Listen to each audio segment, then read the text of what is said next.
Hello and welcome to iMaps with our last module here. In our last module, we're going to discuss the reporting, which is one of the most important items. We're going to also discuss the document management, which is also where we're able to store all the documents of a specific project, and we're able to find it and access it online anywhere we are, which will allow you to have a geographic uh, flexibility.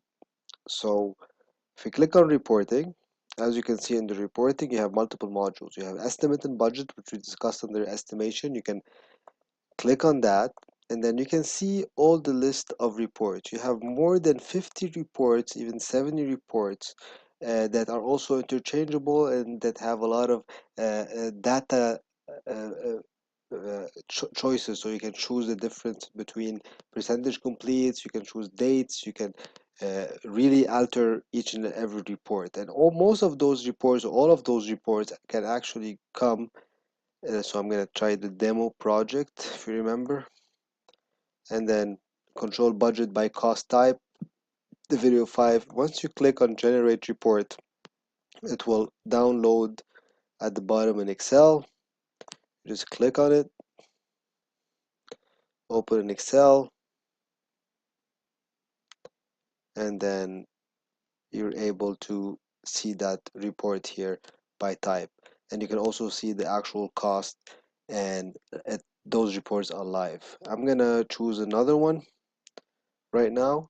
So let's say I choose another report by activity, control budget by activity, and I'm gonna choose the demo movie one. I'm gonna generate the report. It's within seconds. You get the report in Excel, and here you go. You have the information. Click update, enable editing, and I would like to show you something which is very interesting within here. The formulas are automatically into it, and there's not one other system that actually exports the formulas in Excel to allow you to really understand how the system works.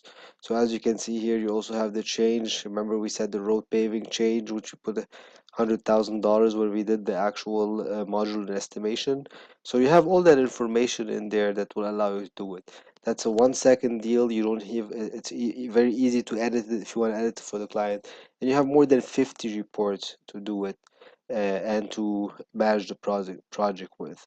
So if I go back here, you have progress and forecasting as well.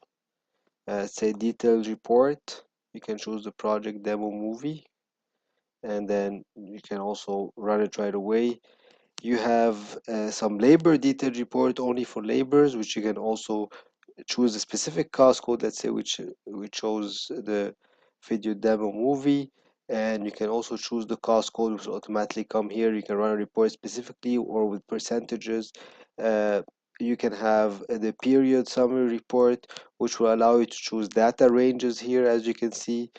And you have a very long list of reports in the progressive forecasting. Same thing for the client. You can also have a lot of client subjected reports that you can run. Vendor, same thing. You can actually see the committed value, change orders, and manage the vendor. Specifically, when we say vendor, like we discussed in the vendor module, vendor doesn't only mean vendor, it also means subcontractors as well. So you can also measure subcontractors on with those reports. You have the billing if you want to see all the billing of what's going on. So invoice payable, invoice receivable, and those reports are usually used on a monthly basis or weekly basis depending on the project. So instead of spending time data entry, everything is in there because you already updated it, and the reports come in a format that is you can do the filter in it, and all the formulas are in it. And then last but not least is charts and graphs. So discipline charts and graph. Let's choose an awarded project, and let's choose uh, any project here, and we just click generate report. And as you can see, you'll have all the graphs that you want with all the actual cost, including performance factor by discipline, earned value, and these can be interchangeable, and you can choose your own dashboard to be able to see the statistics. And as you can see how quick it is, it's within seconds that you actually got what you want and the information that you want. So that concludes the reporting section. I suggest that you strongly go in and review all the list of reports that we have here, which is extensive list, and then based on that you're able to know which report you'll be using for your project review and project management. So that completes the reporting section. Now if you go to document management, the beauty in the document management is you can have an online folder to share all the information with your team, with the folder structure and everything that you need, and you can also connect it to anything. So let's click here for demo movie. If you remember that, that's our project. Folder name, let me call it project information confidential. Folder description, all communication with client, let's say. Discipline, let's say it's indirect, because you can also tag it by, let's say you're doing concrete, you can actually go to put concrete. Let's say you're doing piping, you can put piping. Let's say you're doing any discipline, you can actually do it. We're going to put it as indirect, and we can click create. And now you can add multiple files just by dragging and dropping, or by going and browsing. Click on that, create. You have the size of the project, you can download it here, and you know it's the type, which is Excel. The file status can be draft or can be something different. So here I can also assign a cost code to the information. Let's say I'm doing a daily picture for a specific cost code. I can also track it by cost code.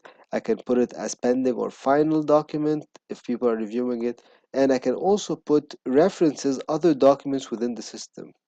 So that capabilities that IMAPS has will revolutionize the way of finding information in a project, and will allow you to be very flexible with your geographically flexible, while not losing any information quickly. So that completes the document management overview. And if you want to go into the details, you can contact us and we're able to explain to you exactly how you can structure the folders within document management to meet the requirements of your corporation. Thank you.